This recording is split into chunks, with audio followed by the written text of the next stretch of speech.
Also want to acknowledge Pastor Eddie is in New York with his family, so we'll be praying for him as well as they travel back later this week.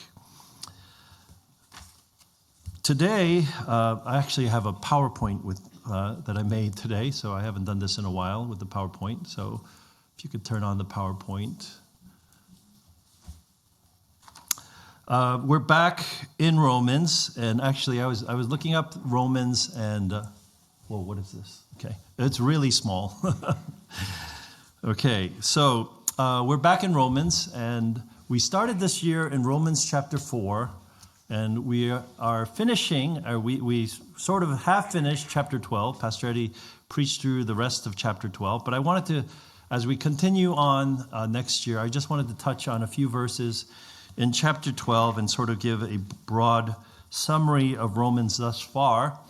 So Romans, if you notice here, in Romans chapter 12, there are 36 exhortations or commandments, do's and don'ts type of thing.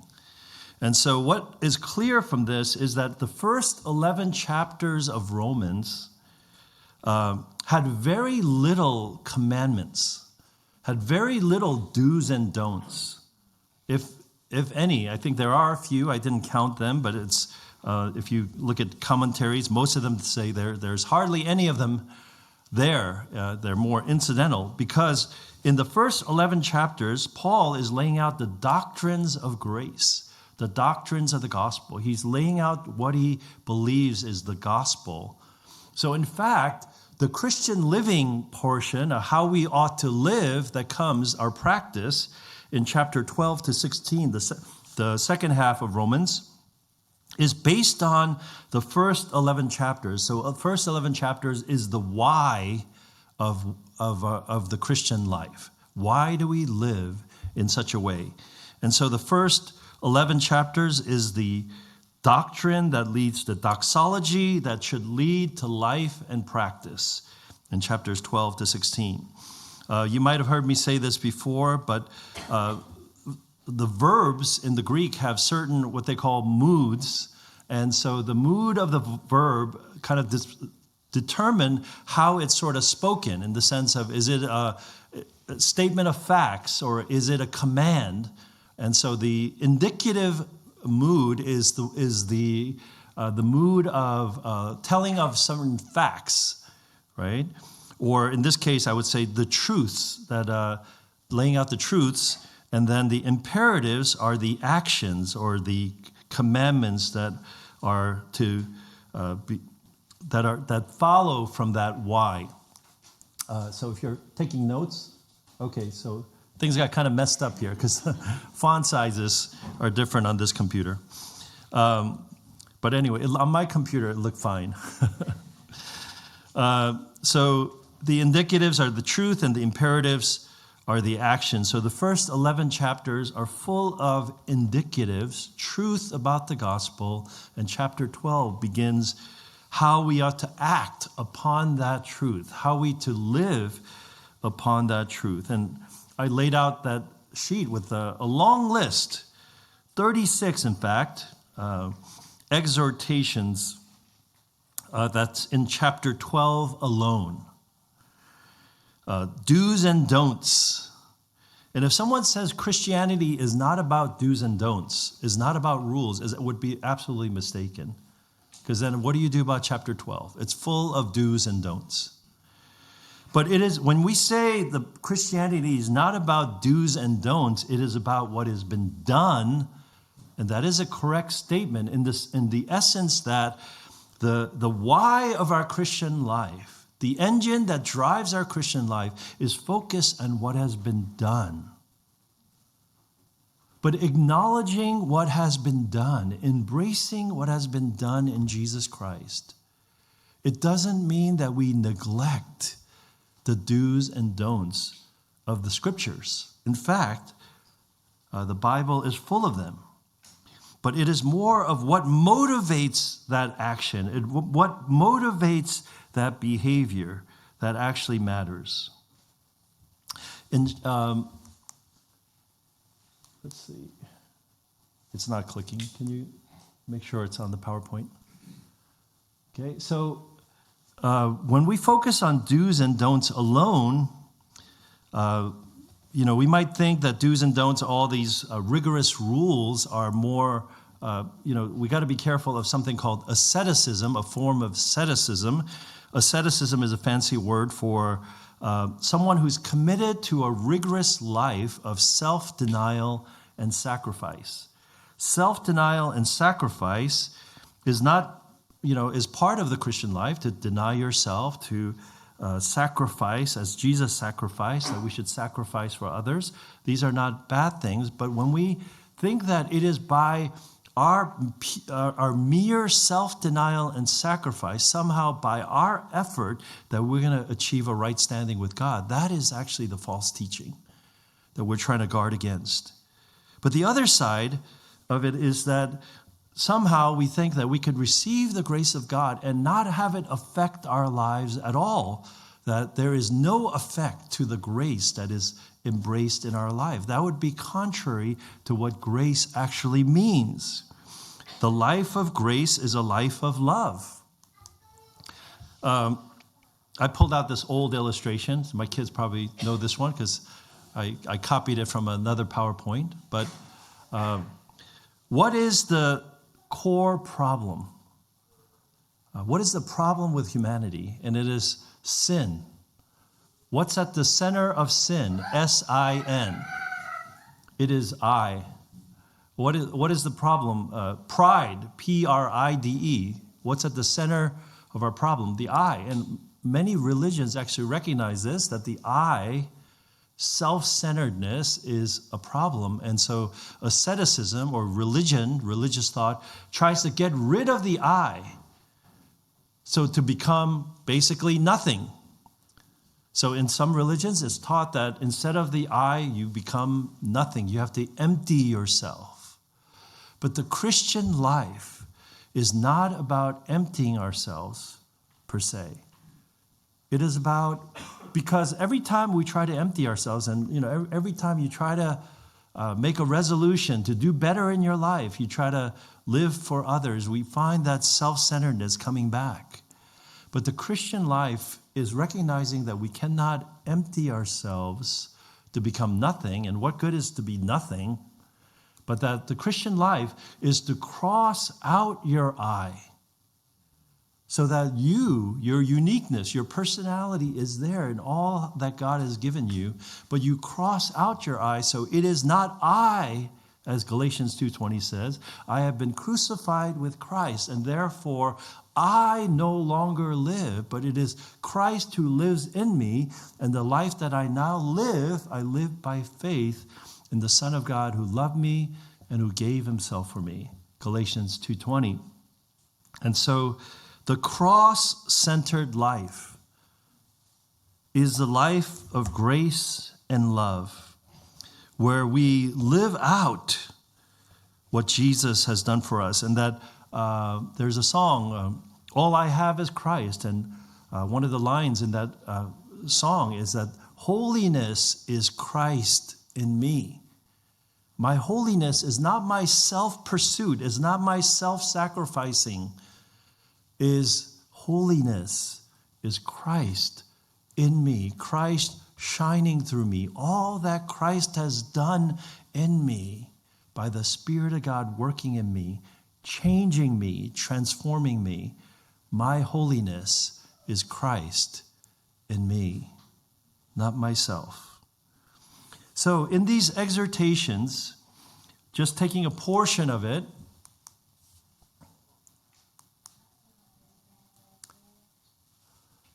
if you look at these 36 exhortations here, there's some key phrases that tell us exactly that this is connected to the first 11 chapters. In verse 1, it is by the mercies of God. So I appeal to you, therefore, brothers, by the mercies of God, and then 36 exhortations. For by the grace given to me, and this is not only Paul's grace that Paul has received, but he's talking about the spiritual gifts that God has given to his people. And he says in verse 6, according to the grace given to us, that the grace given to us enables us to live our life in a manner worthy of the gospel, to live out these exhortations.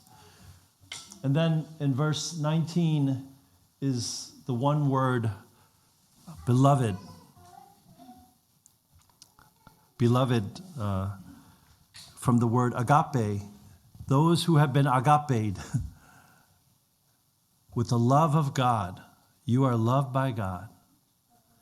So these exhortations needs to be seen in that light. And it's a call to love. If you were to summarize this whole chapter, you can just say, let us love one another. And everything else is kind of details of how to love one another. Those who have been loved, you have been loved and therefore love. And this is what Pastor Eddie, he's gone and I've already forgotten his name.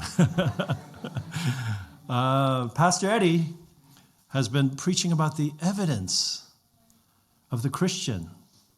That love is the evidence, the mark of the Christian. And he summarized it in his sermons, 2 sermons on this passage. I just want to lay out to you, though, 7 things summarizing verses 9 through 13, which is 5 verses. In these 5 verses are 13 exhortations. And these 13 exhortations I've summarized in 4 words and explaining those 4 words and using those words as a category. So these are the 13 exhortations from 7 to 19 that you find in what, this is exactly what Sung read to us today. He told us 13 things to do from the Word of God. The first is love. Let love be genuine. Abhor what is evil, hold fast to what is good. Love one another with brotherly affection. And by the way, that term, brotherly affection, is the one word, Philadelphia. Philadelphia is 2 Greek words kind of put together. Philo is like love, brotherly love, and then Adelphia is brother. So brotherly love. So the city of Philadelphia is called the city of brotherly love. And if you've ever been to Philadelphia, that's really not accurate, but that's their name. That's their name. It says love must be genuine. And here, genuine here, it means true. Love must be true, sincere. And here is not just talking about love as a sentimental thing. Love is rooted in the truth. Love, when you love somebody, it's like if you know someone is doing bad, and you go, I love them too much to tell them to stop doing something bad. You know, that's sentimentalism, not quite love. If you love somebody, someone defined it this way: love is seeking the highest good in another. You don't seek that they would feel good about you. You seek what is actually the highest good in the other person. What's for their good. And if you allow evil to persist in another person, you're not loving them by acknowledging their sin, their patterns that are leading them astray. So love being genuine, he says, abhorring evil, abhor what is evil. So the opposite of love is not hate. The opposite of love is apathy. Love includes, you love somebody, that means you hate those things that will harm that person. So it says love is genuine, abhorring evil, and holding fast to what is good. Loving with a brotherly affection. Yes, there is affection and tenderness to be in our love. That is not just, okay, I'm going to tell you the cold, hard truth. And, there's room for sensitivity and affection and care, but it needs to be grounded in the truth. Love is the ultimate command. And in fact, the pattern of Romans 12 is very much parallel to the book of 1 Corinthians. In 1 Corinthians chapter 12, it talks about the spiritual gifts of how God has gifted each person.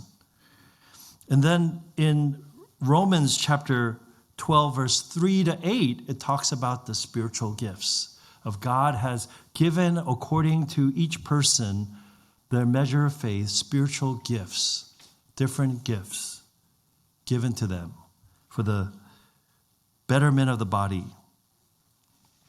And then in 1 Corinthians 12, he talks about that these spiritual gifts all mean nothing if you do not have the greatest gift, which is love.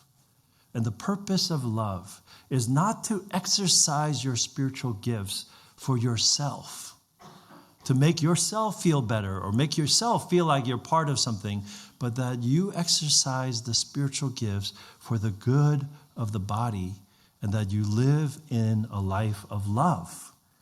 And so 1 Corinthians 12, and he repeats that kind of pattern here in chapter 12.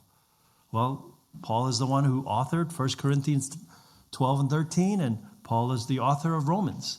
And so he has kind of repeated in some ways what he has taught in Corinthians as well. And so first word is love. Love must be genuine, and that includes loving in the truth, abhorring what is evil, and holding fast to what is good. Love seeks the highest good in another, but yet with brotherly affection. Not just, okay, I'm going to love you, but I'm not going to show any love to you. It's both. It's both loving in truth and loving with affection. The next word is outdo. It says, outdo one another in showing honor.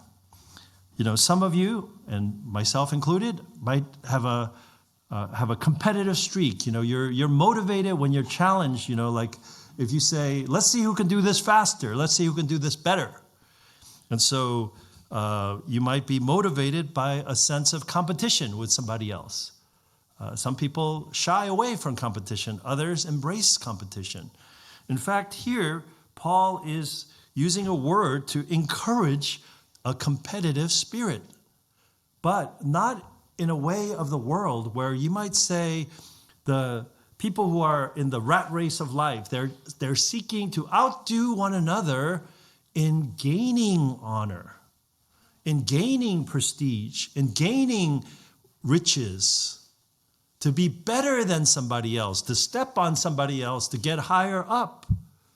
They're trying to outdo each other to gain honor. But Paul, having told us not to be conformed to this world, to the patterns of this world, as in the NIV says, but to be transformed by the renewing of the mind, that the values of this world is radically changed. In that he says not to outdo one another in gaining honor, but outdo one another in showing honor. Don't outdo each other to push people down, to move up. Outdo one another to uplift people, to put others before you. Be competitive in doing that. To outdo each other in showing honor. And the second verse 11 has three exhortations. Do not be slothful in zeal. Be fervent in spirit. Serve the Lord. And you can see maybe these are four exhortations, but altogether there's a negative. Don't be lazy. Be fervent and serve the Lord. And you can say these all go together. And it goes together in being a servant. Too often, many times, people aspire to leadership, and it is not wrong. The Bible actually tells us in 1 Timothy 3 that, to aspire to eldership, to leadership in the church is a noble task. So to desire to be a leader, to take responsibility is something God-given and something needed in the church. So I don't want to belittle that desire to be a leader, and we need people like that. But here in this verse, it's calling us to be a servant, to serve the Lord, not with slothfulness, not with laziness, but with fervency in spirit, serving the Lord. And so this is a call to zeal and fervency in service, to serve, to be competitive in lifting others up, and be zealous to serve the Lord, more than taking up a leadership position to serve the Lord. And, in our church, this year has been a year where we've been trying to develop the leaders of our church, particularly in the men of our church and our elders and deacons and team leaders, to build them up. But let us remember, brothers, particularly those who are in leadership, that the most important quality of a leader is humility, to have a servant heart, servant leadership. So I want to say this from the Word of God here, that our desire should be outdoing each other, to be competitive, to lifting others up, and to serving the Lord. And serving the Lord comes in many different ways. It could be in practical ways of serving your family, serving in different areas of the church. And service, if you think about that word, it means also willing to do, being diligent in those things that are not so glamorous, not so honorable, and lifting up others. It's doing sort of the dirty work. If you noticed, if you came early to the church, there were some people who come early to clean the bathrooms. And whenever I see that, it just really warms my heart when I see that. And it's almost like this verse is made for something like that, where we shouldn't just do those things to show off before others necessarily, but that our heart would be to be a servant. Not just to get the credit, not just to receive an honor, but that we would be zealous to be a servant, to serve one another, to lift up one another, and to be a church that the things that we are excited about, the things that we put energy and effort into, is not those things that the world chases after, but what we have been called to do, which is to show honor to others, to spend time, a lot of effort, lifting others up, and also to serve in areas that might not be so glamorous, that might be a servant mentality, and have that be where we put a lot of our efforts. The next word is character. If you come to my house and, because we have a lot of people over, we actually have a sign on our bathroom door that says, what's it say, restroom? I can't remember the sign.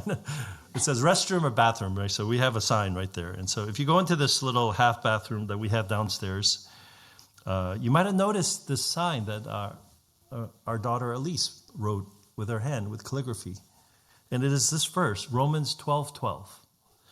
And it has 3 exhortations in this one verse. Rejoice in hope, be patient in tribulation, be constant in prayer. And I could have given this whole sermon on this one verse. Such a wonderful verse. And if you have trouble with Bible memory, this is an easy one to memorize. Rejoice in hope.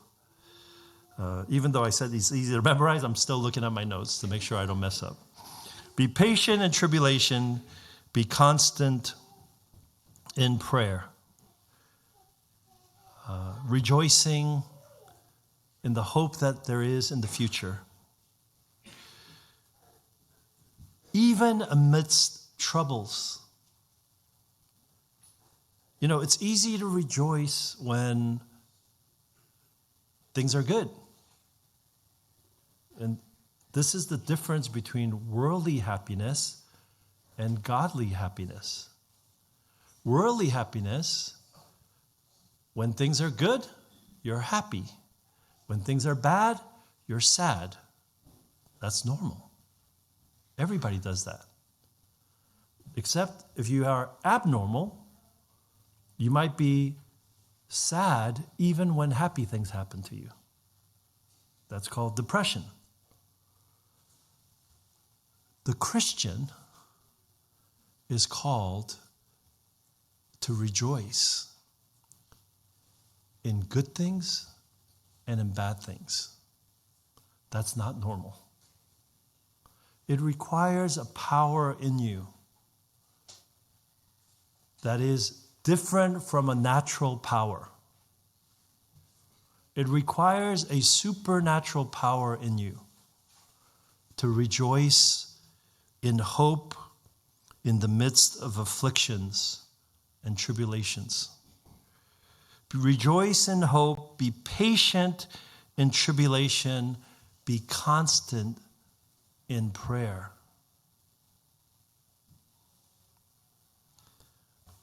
I was, all the other places, I took it out of the verse. But what's the word I could use here? I could say rejoice, be patient. Patience is part of love. Rejoicing in hope is part of love as well. But it's the character of Christ. This is the character of grace, the person who has been loved, the person who has received the grace of God, the character that is reflected where we rejoice in hope, being patient in tribulation, and being constant in prayer. This is the character of the Christian. This is the life of our church. Lastly, contribute. Contribute to the needs of the saints. And here is implied a practical, tangible contribution to the needs.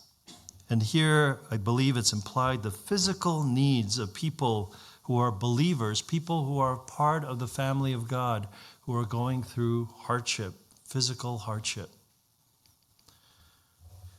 And we can do this by helping with meals when people are recovering from a pregnancy.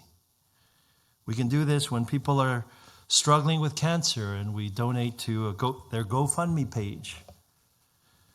When our church pools together, and I remember when David Park, just not too long ago, was experiencing a life and death situation, and our church pooled together to help out in practical ways, contributing to the needs of the saints. The Christian life is not just about an attitude of the heart. It's about character, but the character that acts in practical action, contributing to the needs of the saints. And then lastly, seek to show hospitality. And you might think hospitality here is a word that might, you need to kind of have a fancy dinner for people, inviting them to your homes. And that's not a bad thing to do, and you can do that. But this word, hospitality, and by the way, I'm not a Greek expert, and so when I say these things, I do not try to say it as an expert, but it's like these very interesting words in the Greek that we should know, and hospitality is one of these words. And the word is philoxenia. Philo is love. Xenia actually means stranger. And you might have heard a word similar to this. The opposite of this is xenophobia. Xenophobia is fear of strangers. When you don't like strangers, and we all have maybe a natural fear of the unknown, and if people are strange to us, we could have a fear of people who are different from us. But there's this kind of ungodly xenophobia where we're afraid of strangers and we don't like strangers. But the Christian is called to hospitality. This is not some fancy dinner you have to have for your friends. It is a welcome to people who are different from us. An attitude of welcome. Seek to show hospitality, philoxenia, to love the stranger, to love those who are on the outside, to love those who are being overlooked, and to show hospitality. This is the life of the grace community, the community of grace. I did want to review a little bit of 2024. We had 3 new babies born.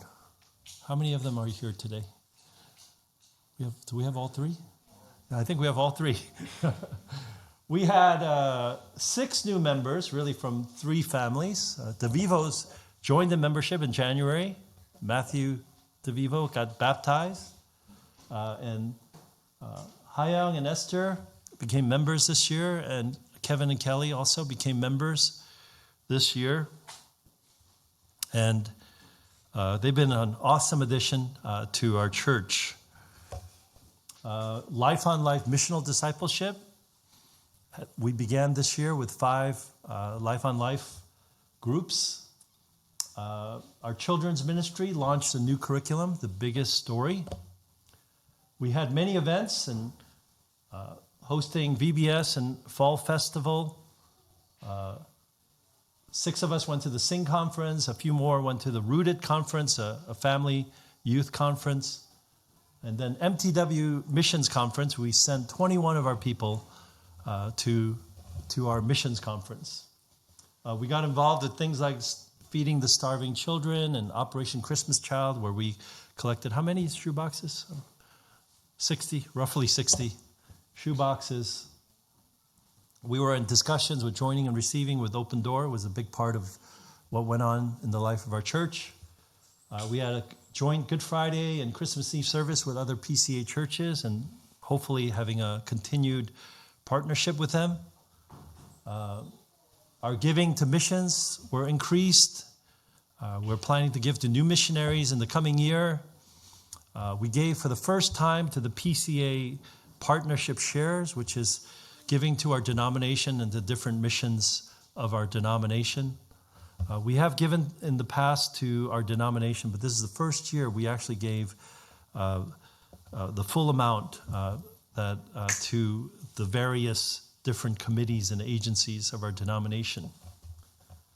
And our leadership development with our session deacons and team leaders and committee leaders, building up on that and building up our ministry teams and trying to coordinate and empower and equip our church people to function.